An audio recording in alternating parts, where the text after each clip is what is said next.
When Anton Chekhov's debut play The Seagull debuted on the stage in 1896, its revolutionary naturalism rattled audiences and critics. It was considered a disaster until Konstantin Stanislavski directed and performed a version of it 2 years later, and Chekhov's work endures to this day. With the help of playwright and screenwriter Stephen Karam, director Michael Meyer has brought a new cinematic adaptation to the screen, imbuing the tale of complicated family dynamics, creation and heartbreak with an unprecedented sense of intimacy.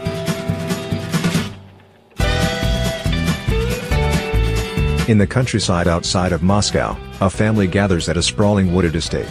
Ailing Soren, Brian Dennehy, summons his sister, storied actress Annette Bening, to his bedside. She arrives with her lover, the much younger writer Boris, Corey Stoll. With Soren seemingly on the up and up, Irina settles in for a summer in the country. Her emotionally tortured son Konstantin, Billy Howell, desperately jealous of Boris' success, tries in vain to court his mother's attention, pounding away at the piano and staging elaborate DIY plays in the forest starring his crush, their neighbor, Nina, Saoirse Ronan.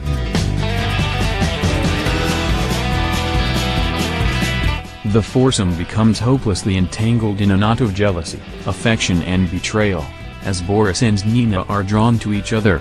The vain, needy and manipulative Irina vies for Boris' attention with dresses and flirtation and flat-out domination, while Konstantin acts out in increasingly violent ways.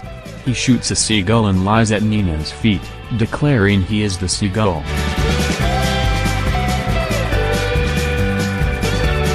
Orbiting around these four is a group of extended family members and friends who heighten and disperse the drama.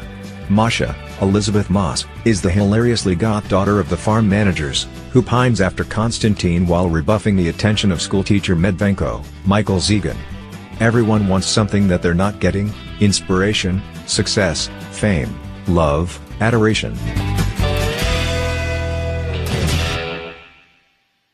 Working with cinematographer Matthew J. Lloyd, Meyer infuses the tale with a sense of tactile immediacy.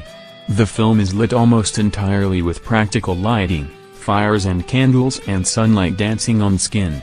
An ever-present handheld camera wavers and swoons into close-ups of each actor.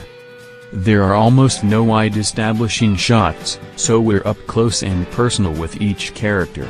The proximity is at times overwhelming, transferring the strong emotions on display to the audience. In a scene where Boris rows Nina around the lake, he looks directly into the camera, breaking the fourth wall, moving back and forth as he rows.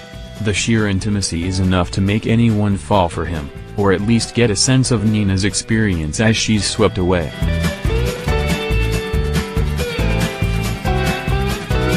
The film doubles back and repeats itself, toying with our sense of time. It's a keen device to establish what changes and what remains the same. What's constant is the space, its rituals and the dynamics within it. What changes are the people. The matters of the heart that seem so light and trivial have devastating consequences. Boris, seemingly so thoughtful, is a man of very little conviction, and that lack of a spine reverberates tragically.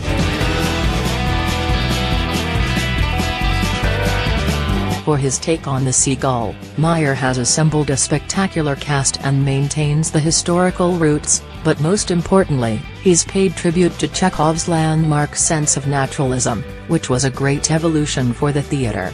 It seems like it captures the true sense of humanism at the very soul of the story, which reflects both the lightness and the true darkness of life. Cast: Annette Bening, Corey Stoll, Brian Dennehy, Elizabeth Moss, Saoirse Ronan, Billy Howell.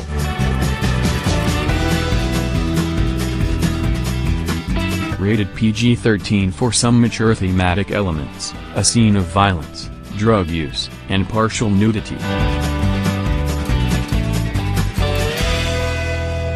Distributed by Tribune Content Agency, LLC.